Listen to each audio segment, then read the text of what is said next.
Unlocking the Criminal Mind, Introduction to Forensic Psychiatry and Psychology. This field bridges the gap between mental health and the law, providing crucial insights into the minds of those who commit crimes.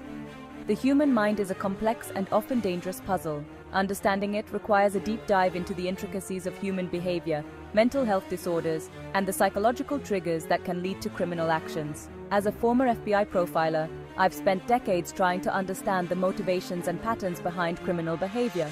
This experience has shown me that every criminal mind is unique, yet there are often common threads that can be identified and analyzed. Forensic psychiatry and psychology are key to unlocking this puzzle. These disciplines combine the principles of psychology and psychiatry with the legal system to provide a comprehensive understanding of criminal behavior.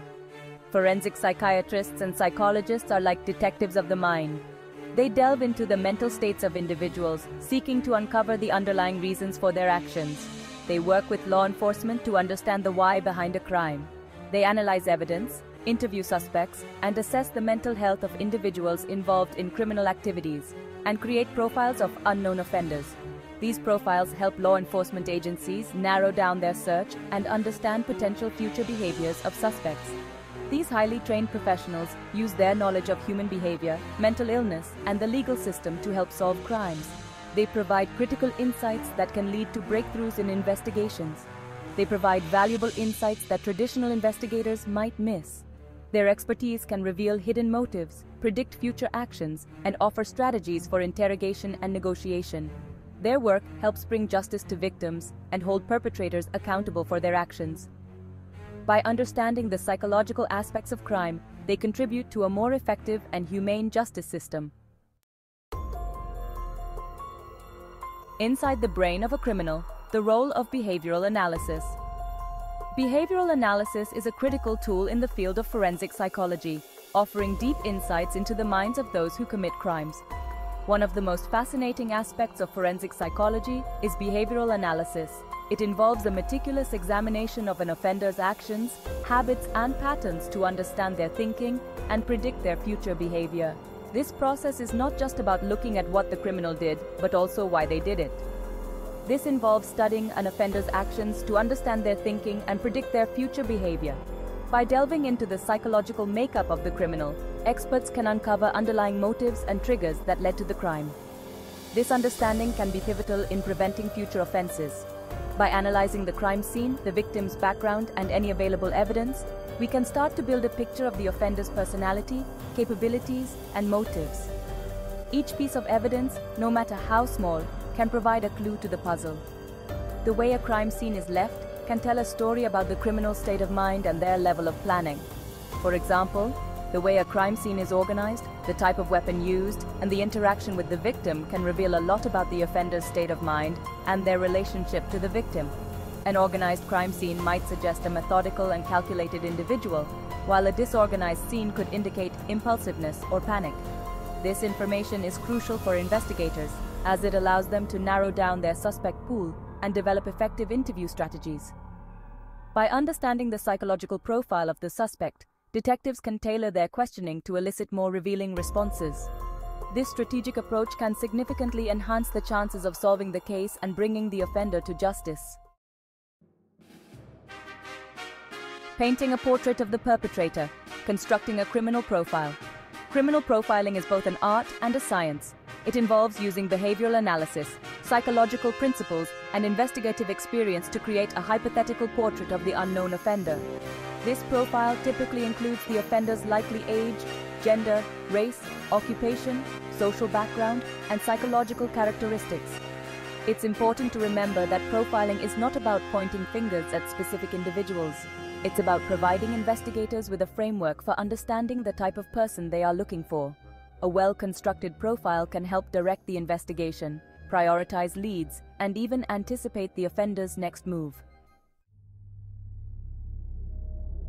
Section 4: Signatures in Blood and Bone, Modus Operandi, and the Ritualistic Killer. Two key concepts in criminal profiling are modus operandi, or MO, and signature. These elements are crucial in understanding the behavior and patterns of a criminal, especially those who commit multiple offenses. MO refers to the method used by the offender to commit the crime. It encompasses the techniques, strategies, and tools employed to carry out the criminal act. This includes things like the time and place of the offense, the weapon used, and the actions taken to control the victim. The MO can reveal a lot about the offender's skills, resources, and even their level of planning. MO can change over time as the offender gains experience or becomes more confident. For instance, a criminal might start with simple methods and evolve to more complex techniques as they learn from each crime. Signature, on the other hand, is a more personal expression of the crime.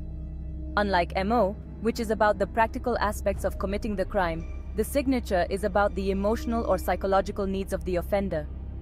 It goes beyond the necessary steps to commit the act and fulfills a psychological need of the offender.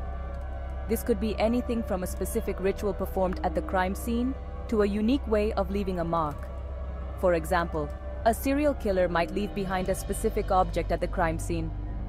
This object could hold personal significance to the offender or be a way to taunt the authorities, or pose the victim in a certain way. The positioning of the victim can be a form of communication, revealing the offender's inner thoughts and desires. Signature behaviors are often highly symbolic and can provide valuable insights into the offender's fantasies and motivations. By studying these behaviors, investigators can gain a deeper understanding of the criminal's psyche, which can be crucial in predicting future actions and ultimately apprehending the offender. Understanding the distinction between MO and signature is essential for criminal profilers. While MO can help identify the practical aspects of the crime, the signature can offer a window into the offender's mind, revealing their true nature and potentially leading to their capture.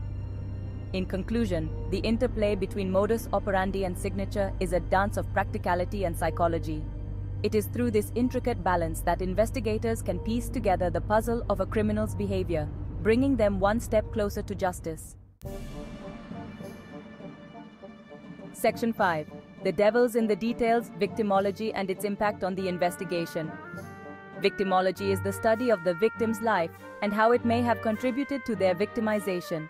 This includes their lifestyle, relationships, personality, and any risk factors that may have made them a target. Understanding the victim is crucial for several reasons. First, it can help us understand the offender's motive. Was the victim targeted randomly, or was there a specific reason they were chosen? Second, victimology can help us narrow down the suspect pool. Did the victim have any enemies? Were they involved in any risky behavior?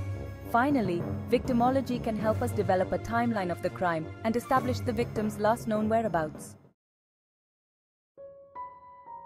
Section 6. Beyond sanity and madness, mental health assessments in criminal cases.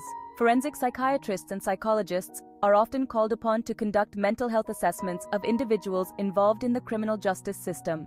This might include assessing a defendant's competency to stand trial, evaluating their sanity at the time of the offense, or providing expert testimony in court.